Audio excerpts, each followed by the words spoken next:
বাঙালির উৎসব মানেই খাবারের বাহারি আয়োজন। সামনেই আসছে কুরবানি ঈদ, আর ঈদ স্পেশাল এই রেসিপিটি আসলাম আপনাদের মাঝে। কুরবানি ঈদের বিশেষ পদের তালিকায় মগজ ভুনার স্থান একদম প্রথম সারিতে।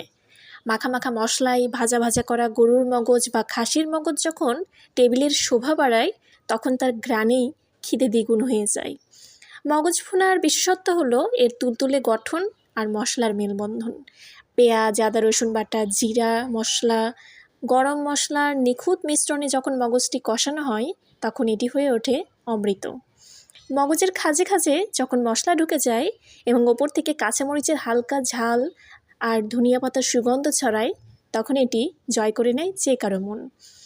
গরম ধোয়া ওঠা ভাতের সাথে 1 চামচ মগজ ভুনা মেখে নিলে অন্য কোনো পদের আর প্রয়োজন পড়ে না। এর প্রতিটি গ্রাস যেন তৃপ্তির নতুন সংজ্ঞা দেয়। এই পদের এমনই জাদু যে মগজ ভুনা পাতে থাকলে খাবারের গতি বেড়ে যায় অনায়াসেই। 1 প্লেট শেষ করে অজান্তেই হাত চলে যায় 2য় প্লেট ভাতের দিকে। ভোজন রসিকদের কাছে কোরবানি ঈদের সবচেয়ে কাঙ্ক্ষিত এই মগজ ভুনা পরিবারের সবার মাঝে আনন্দ আর তৃপ্তির হাসি ফুটিয়ে তোলে। মগজ ভুনা কেবল একটি খাবার নয়, এটি উৎসবের পূর্ণতা আর রসনা তৃপ্তির এক চমৎকার মাধ্যম। কিভাবে আমি এই মগজ ভুনাটা একটু মশলাগুলো ভালোভাবে নিয়ে কষিয়ে নিলাম, সেটি আপনারা দেখতে পেলেন।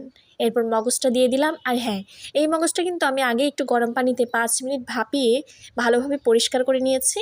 আর এরপর মশলার ভেতরে এটি দিয়ে কষানোর পরে পরিমাণ মতো ঝোল দিয়েছি, যাতে এটি ভালোভাবে সিদ্ধ হয়ে আসে।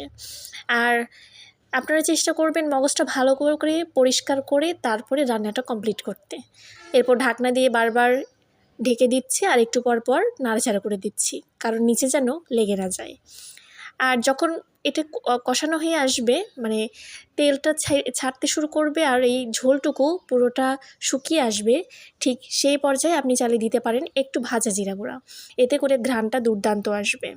গরম ভাতের সাথে, পরোটা, লুচি কিংবা যে কোনো কিছুর সাথে আপনি চাইলে এটি পরিবেশন করতে পারেন। আর স্পেশাল আয়োজন হলে তাহলে তো কথাই নেই। কেমন লাগলো আজকের রেসিপিটি অবশ্যই জানাবেন। আর হ্যাঁ, সবাই ভালো থাকবেন, সুস্থ থাকবেন। অবশ্যই লাইক, কমেন্ট, শেয়ার করবেন। ধন্যবাদ সবাইকে।